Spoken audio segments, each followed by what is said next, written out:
يا أيها الذين آمنوا كتب عليكم الصيام كما كتب على الذين من قبلكم لعلكم تتقون.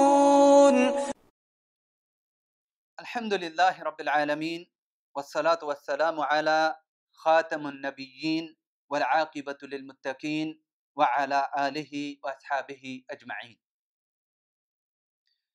ناظرین کرام، السلام علیکم ورحمۃ اللہ وبرکاتہ۔ امید ہے آپ کا آج کا روزہ بہت اچھا گزرا ہوگا اور گزرنا بھی چاہیے۔ دن چہ جائے لمبے ہیں لیکن گھبرانے کی ضرورت نہیں ہے۔ بہت سارے لوگ جو ہے وہ روزے کی طوالت کو دیکھ کے گھبرا جاتے ہیں، تو اس پر ہرگز گھبرانے کی ضرورت نہیں ہے، کیونکہ یہ روزہ جتنا لمبا ہے اتنا ہی اجر بھی زیادہ ہے۔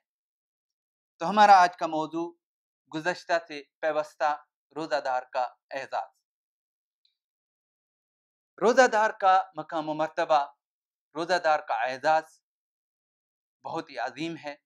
اس کے بارے میں پہلے ہم نے چند احادیث ذکر کی ہیں، اور اسی سلسلے میں ہم دیکھتے ہیں کہ اللہ تعالیٰ نے مزید روزہ دار کو کیا اعزاز بخشے ہیں، کیا انعامات اس کے لیے رکھے ہیں۔ روزہ داروں کے لیے جنت میں ایک خصوصی دروازہ بنایا گیا ہے۔ اللہ اکبر!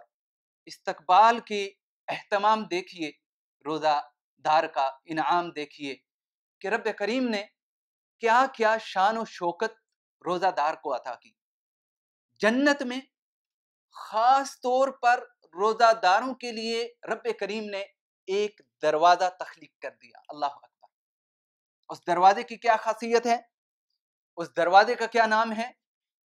حدیث ہمارے پاس سہل بن سعد رضی اللہ تعالی عنہ کی ہے، اور بخاری اور مسلم متفق علیہ حدیث ہے۔ سہل بن سعد رضی اللہ تعالی عنہ کہتے ہیں ان سہل بن سعد رضی اللہ عنہ قال قال رسول اللہ صلی اللہ علیہ وسلم ان فی الجنة بابا یقال له الریان يدخل منه الصائمون يوم القيامة لا يدخل منه أحد غيرهم۔ سہل بن سعد رضی اللہ تعالی عنہ کہتے ہیں کہ نبی صلی اللہ علیہ وسلم نے فرمایا کہ جنت میں روزہ داروں کے لیے رب کریم نے ایک دروازہ رکھا ہے، اور اس دروازہ کا نام ہے الریان۔ قیامت کے دن صرف روزہ دار ہی اس دروازہ سے داخل ہوں گے، اور کسی دوسرے شخص کو اس دروازہ سے داخل ہونے کی اجازت نہیں ہوگی۔ بہت بڑا اعزاز ہے، بہت بڑا اکرام ہے روزہ دار کے لیے کہ اللہ تعالیٰ نے اس کے لیے خاص اہتمام کیا۔ رمضان المبارک کا پورا مہینہ ہر رات اللہ تعالیٰ لوگوں کو جہنم سے آزادی دیتے ہیں۔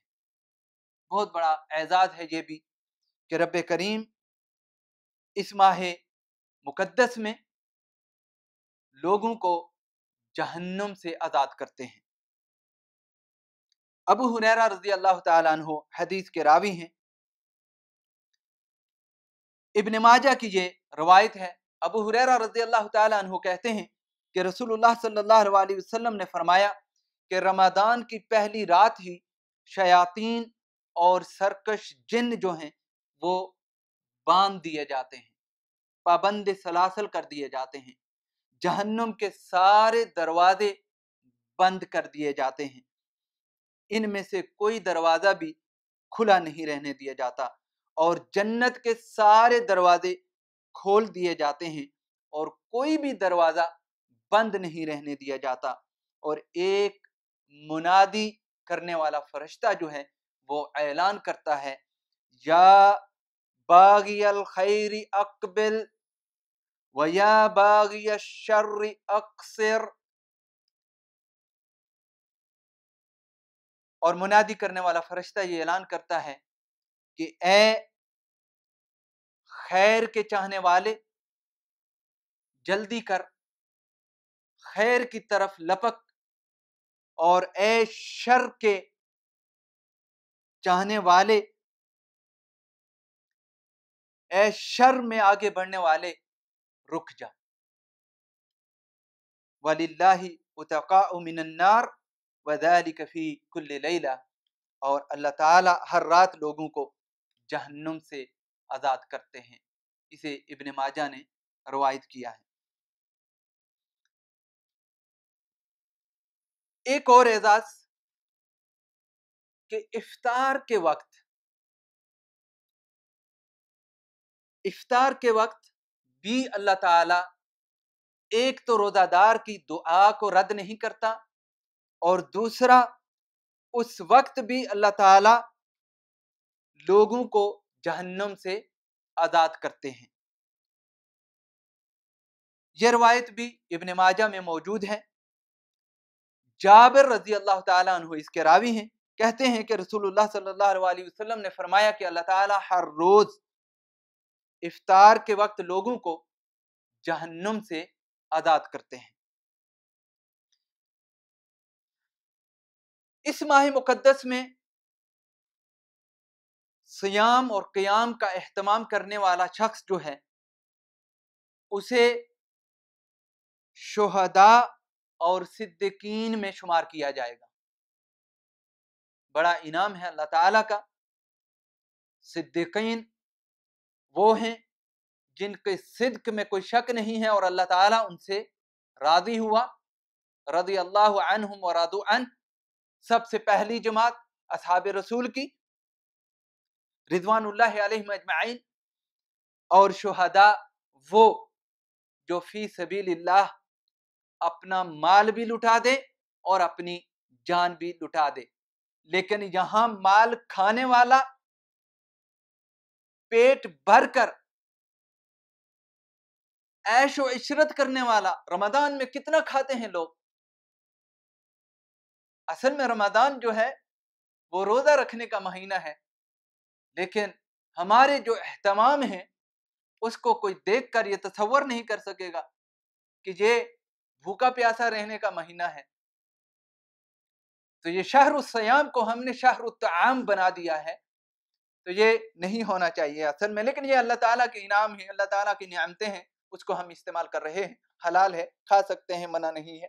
لیکن رب کریم کا انعام دیکھیے، اتنا کھانے پینے پر بھی آپ کا شمار کس کے ساتھ؟ صدیقین اور شہداء کے ساتھ۔ تو کھائیں، لیکن رب کریم کا احسان بھی منائیں کہ اس نے یہ انعام تمہیں دیا کہ کھانے پینے کے باوجود بھی تمہارا شمار صدیقین اور شہداء میں۔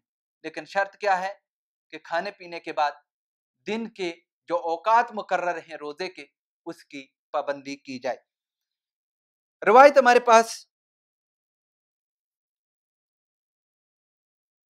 موجود ہے بزار اور ابن خزیمہ کی، صحیح روایت ہے یہ، اور عمر بن مرہ الجہینی یہ اس کے راوی ہیں۔ کہتے ہیں کہ رسول اللہ صلی اللہ علیہ وسلم کے پاس ایک شخص آیا اور آپ کی خدمت میں حاضر ہوا صلی اللہ علیہ وآلہ وسلم، اور عرض کیا کہ یا رسول اللہ، اگر میں گواہی دوں کہ اللہ کے سوا کوئی الہ نہیں، یہ بہت بڑی گواہی ہے اور عقیدہ توحید کی بنیاد ہے، تو آپ صلی اللہ علیہ وسلم اللہ کے رسول ہیں، پانچوں نمازیں ادا کروں، زکوٰۃ ادا کروں، رمضان میں صیام اور قیام کروں، فَمِمَّنْ أَنَا، تو میرا شمار کن لوگوں میں سے ہوگا؟ آپ صلی اللہ علیہ وسلم نے ارشاد فرمایا صدیقین اور شہداء میں۔ اللہ اکبر! یہ بہت بڑا انعام ہے روزہ دار کا کہ اللہ تعالیٰ اس کا شمار صدیقین اور شہداء میں کرتے ہیں۔ اللہ تعالیٰ سے دعا ہے کہ اللہ تعالیٰ ہمارے روزوں کو قبول اور مقبول بنائے اور ہمیں صحیح دین سیکھنے، اسے سمجھنے اور اس پر عمل کرنے کی توفیق عطا فرمائے۔ وما توفیقی الا باللہ۔